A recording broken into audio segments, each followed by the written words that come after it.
Hey guys, welcome back to another episode of my channel. My name is Keika. We're going over Campbell's biology textbook, and this video we're going over concept 5.3. Lipids are a diverse group of hydrophobic molecules. Okay? So, lipids are the one class of large biological molecules that does not include true polymers, and they are generally not big enough to be considered macromolecules. The compounds called lipids are grouped with each other because they share one important trait. They are hydrophobic. They mix poorly, if at all, with water.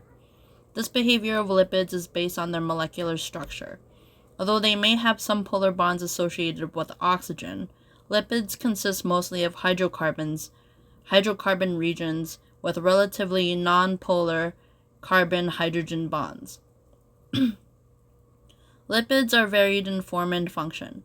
They include waxes and certain pigments, but we will focus on the types of lipids that are most important biologically: fats, phospholipids, and steroids. Okay? So the compound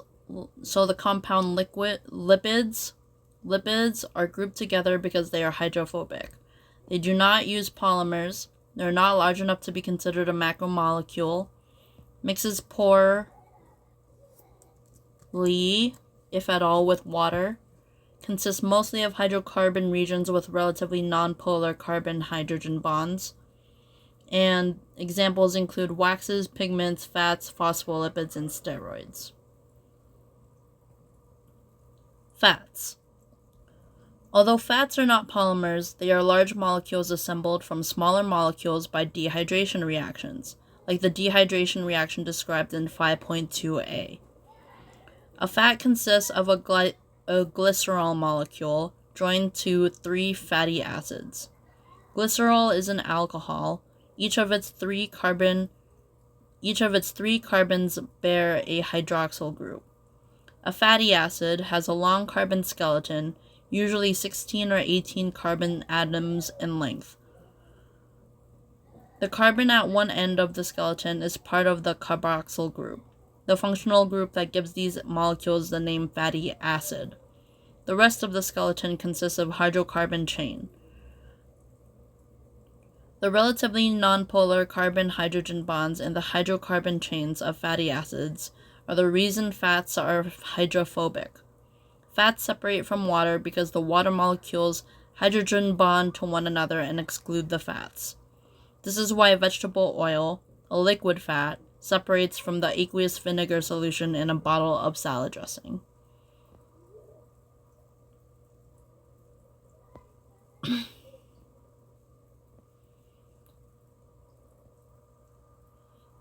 In making a fat, each fatty acid molecule is joined to a glycerol by a dehydration reaction.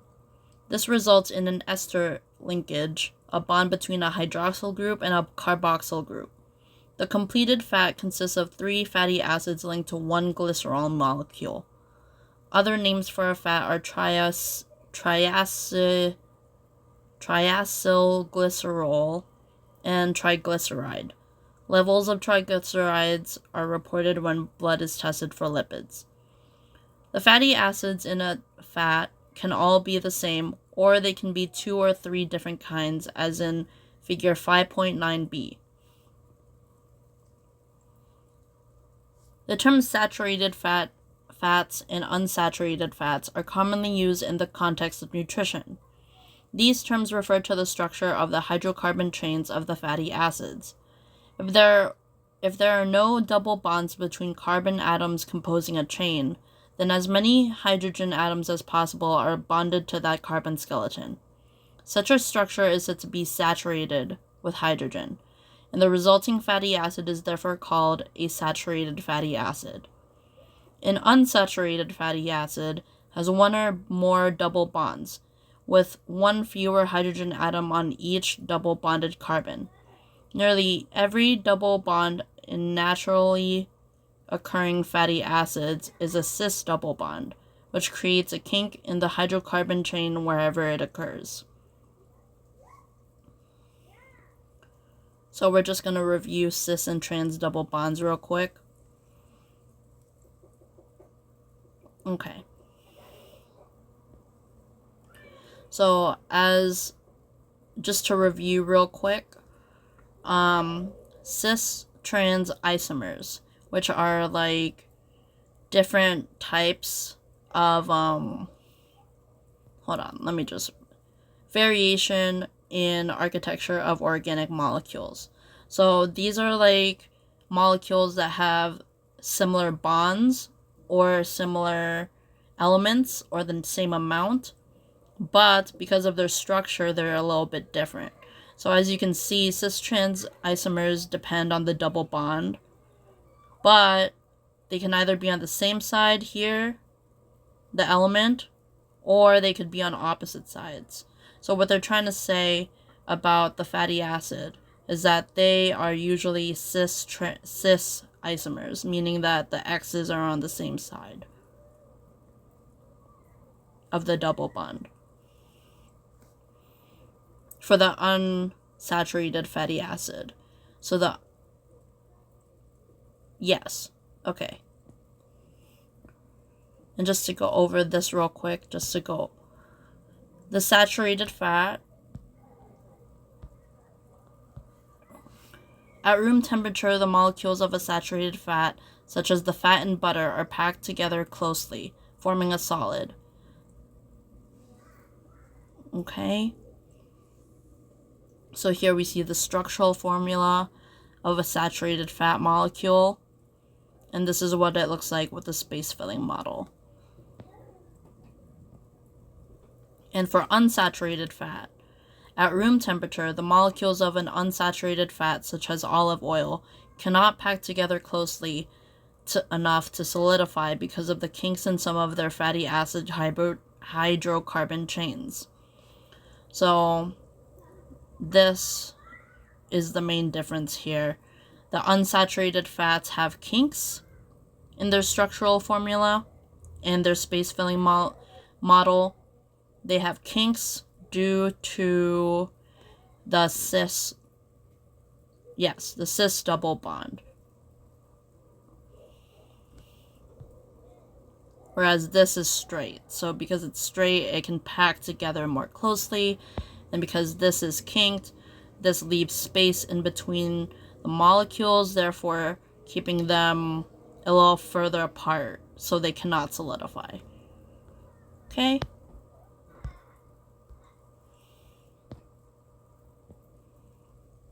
A fat made from saturated fatty acids is also called a saturated fat.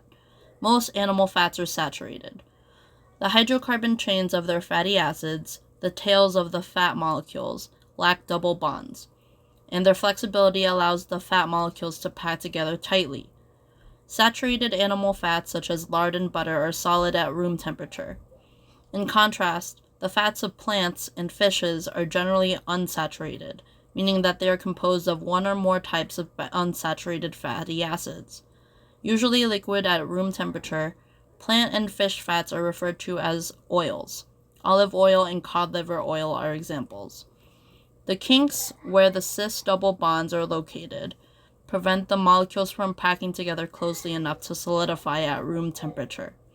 The phrase hydrogenated vegetable oils on food labels means that the unsaturated fats have been synthetically converted to saturated fats by adding hydrogen, allowing them to solidify. Peanut butter, margarine, and many other products are hydrogenated to prevent liquids from separating out in liquid form. A diet rich in saturated fats is one of the several factors that may contribute to the cardiovascular disease known as atherosclerosis. In this condition, deposits called plaques develop within the walls of the blood vessels, causing inward bulges that impede blood flow and reduce the resilience of the vessels.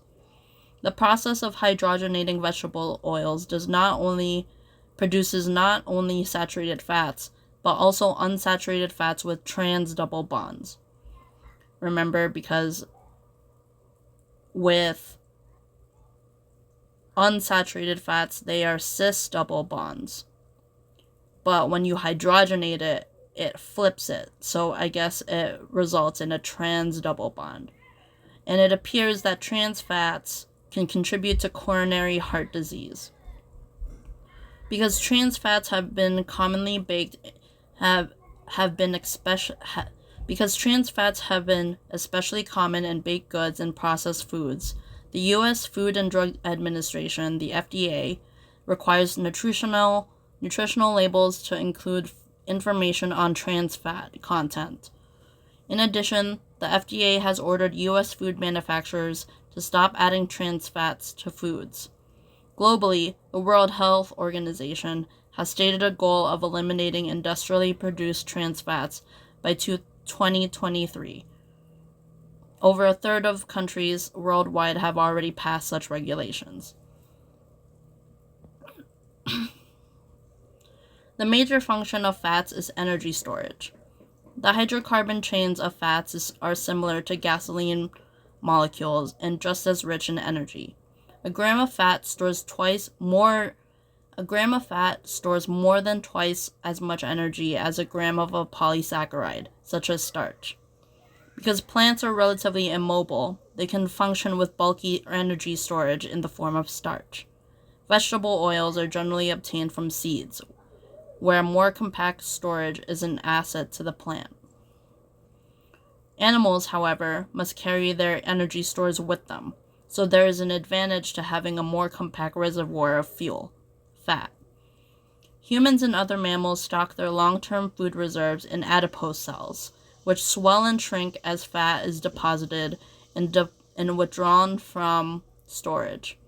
In addition to storing energy, adipose tissue also cushions such vital organs as the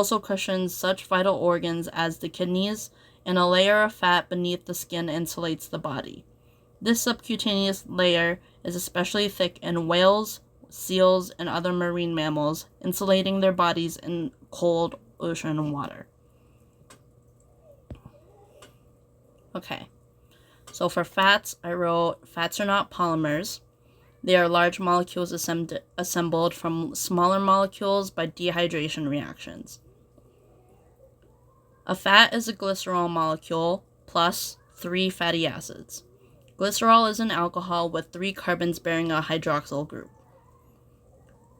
Fatty acid has a long carbon skeleton, 16 to 18 carbons in length, and at one end of the skeleton, the end carbon is attached to a carboxyl group. The rest of the skeleton consists of a hydrocarbon chain. Nonpolar carbon-hydrogen bonds in hydrocarbon chains make fats hydrophobic. Water molecules hydrogen bond with each other and exclude fats. When making a fat, each fat molecule is joined to a glycerol by dehydration reaction, which results in an ester linkage, a bond between a hydroxyl group and a carboxyl group. Again, 3 fatty acids and 1 glycerol molecule make up a fat. And the fatty acids can either all be the same, or they can be 2 or 3 different kinds. Saturated and unsaturated fats refer to the structure of hydrocarbon chains of fatty acids. A saturated fatty acid has no double bonds between carbons in the skeleton, and as many hydrogen atoms as possible are bonded to that carbon skeleton, making it saturated with hydrogen. Unsaturated fatty acid has 1 or more double bonds, with 1 fewer hydrogen atom on each double bonded carbon, resulting in a cis double bond that creates a kink in the hydrocarbon chain. A fat made from saturated fatty acids is called a saturated fat. Most animal fats are saturated, and the hydrocarbon chains lack double bonds, and the flexibility of single bonds allow for fat molecules to pack together more tightly. Solid at room temperature, such as lard and butter. Fats of plants and fish are unsaturated, meaning they are composed of 1 or more types of unsaturated fatty acids. They are liquid at room temperature, and the kinks where the cis double bonds are located prevent molecules from packing together to solidify. Hydrogenated vegetable oils are unsaturated fats that have been converted to saturated fats by adding hydrogen to solidify, such as peanut butter and margarine. Excess consumption of saturated fats may lead to atherosclerosis, which is a condition where deposits called plaque develop within the walls of blood vessels, causing inward bulges that impede blood flow and reduce resilience of the vessels. Hydrogenating vegetable oils produces both saturated fats and unsaturated fats with trans double bonds. Trans fats contributes to coronary heart disease. The FDA has required nutritional labels to include trans fat and ordered U.S. food manufacturers to stop adding trans fat to foods. And the World Health Organization has a goal of eliminating trans fats by 2023, and over a third of countries have passed such regulations. And I just want to go over real quick, just because they said the World Health Organization has a goal of eliminating trans fats by 2023. This textbook came out in 2020, and it's 2024 right now. So I just wanted to kind of look into it with you guys and see how they're doing. So this is the website, the World Health Organization. This is the program, Replace Trans Fat Free. So an action package to eliminate industrially produced trans fat from global food supply. And they called for this in 2018. And let's see our TFA country score card.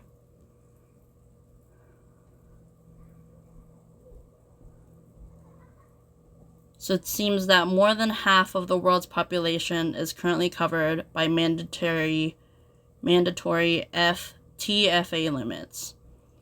And TFA is trans fatty acids. So a diet high in trans fatty acids increases the risk of cardiovascular diseases. Every day, millions of people consume TFA without knowing it. This leads to almost 300,000 deaths each year. So, the World Health Organization recommends that adults and children reduce trans fatty acid intake to less than 1% of total energy intake. Okay? So, this is pretty good. Like, not bad. It was a third before, and now we're at 54.6%. So, that's improvement. But their goal was 2023. So, we still have a long way to go.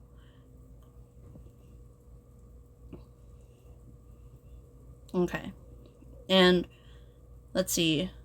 So, spread the word about that. Trans fats, guys. And heart disease. Because we all know heart disease is a huge issue that we have in this society that we live in right now. Anyway, major function of fats is energy storage. A gram of fat stores more than twice as much energy as a gram of a polysaccharide or starch. Therefore, fat is more compact, and mammals stock long-term food reserves in adipose cells, which swell and shrink as fat is deposited and withdrawn from storage. So adipose cells hold the fat, okay? And fats also cushion vital organs and insulates the body. Okay, so phospholipids. Cells as we know them could not exist without another type of lipid, called phospholipids. Phospholipids are essential for cells because they are a major constituent of cell membranes. Their structure provides a classic example of how form fits function at a molecular level. As shown in figure 511, a phospholipid is similar to a fat molecule but has only 2 fatty acids attached to the glycerol rather than 3. The third hydroxyl group of glycerol is joined to a phosphate group, which has a negative electric charge on the cell. Typically, an additional small charge or polar molecule is also linked to the phosphate group. Choline is one such molecule, but there are many others as well, allowing formation of a variety of phospholipids that differ from each other. So this is a phospholipid, and just to compare what the fat, where is it? This is the structure of fat. So this has the 3 chains, right? As you can see. And then in the phospholipid, it only has 2, as you can see here.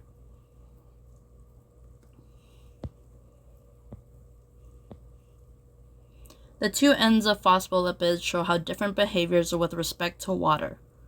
The 2 ends of phospholipids show different behaviors with respect to water. The hydrocarbon tails are hydrophobic and are excluded from water.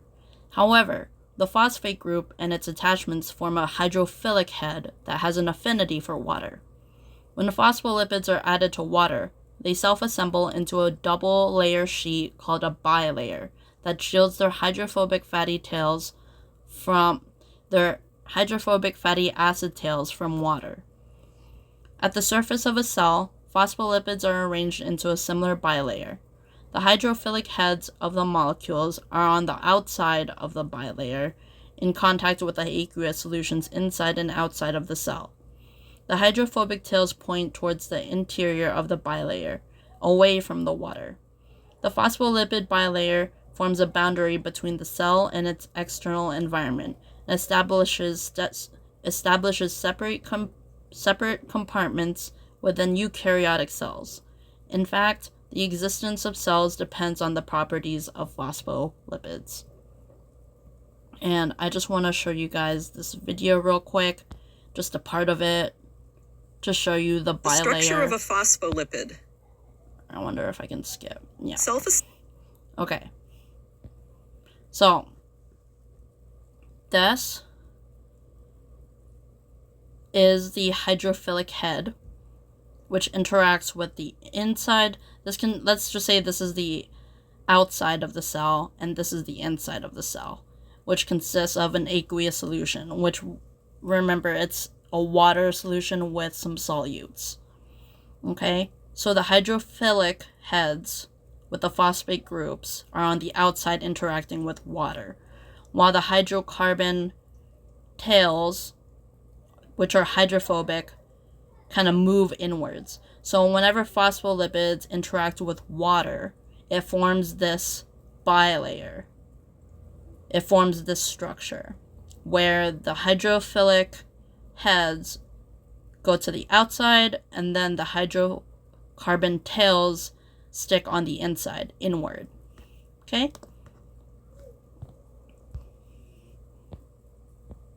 Okay. So for my notes, did I read? Yes. The phospholipids is similar to fat molecules, but has only 2 fatty acids attached to glycerol joined to a phosphate group. Essential for cells because they are major components of cell membranes. Hydrocarbon tails are hydrophobic, whereas the phosphate group and attachments form a hydrophilic head. When the phospholipids interact with water, they self-assemble into a double-layer sheet called a bilayer that shields their hydrophobic fatty acid tails from water. The bilayer can be found on the surface of a cell, separating the inside components of the cell from its external environment. Hydrophilic heads interact with the aqueous solution inside and outside of the cell, while the hydrophobic tails point inward toward away from the water. Hydrophobic tails point towards the interior of the bilayer, away from water. Okay, steroids. Steroids are lipids characterized by Steroids are lipids characterized by a carbon skeleton consisting of 4 fused rings. Different steroids are distinguished by the particular chemical groups attached to this ensemble of rings. Cholesterol, a type of steroid, is a crucial molecule in animals. It is a common component of animal cell membranes and is also the precursor from which other steroids, such as the vertebrate sex hormones, are synthesized. In vertebrates, cholesterol is synthesized in the liver and is obtained from the diet. A high level of cholesterol in the blood may contribute to atherosclerosis, although some researchers are questioning the roles of cholesterol and saturated fats in the development of this condition. Okay. So for my notes here, steroids are lipids characterized by a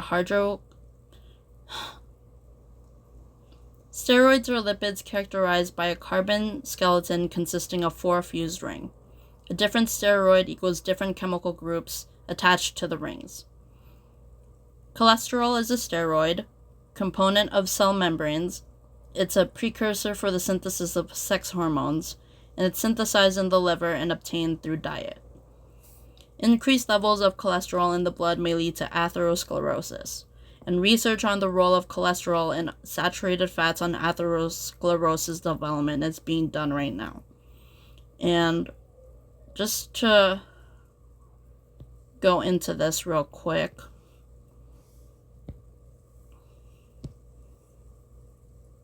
I have it open. What is atherosclerosis? So this is heart.com, which is I believe the American Heart Association. So atherosclerosis is plaque buildup or fatty deposits in your arteries.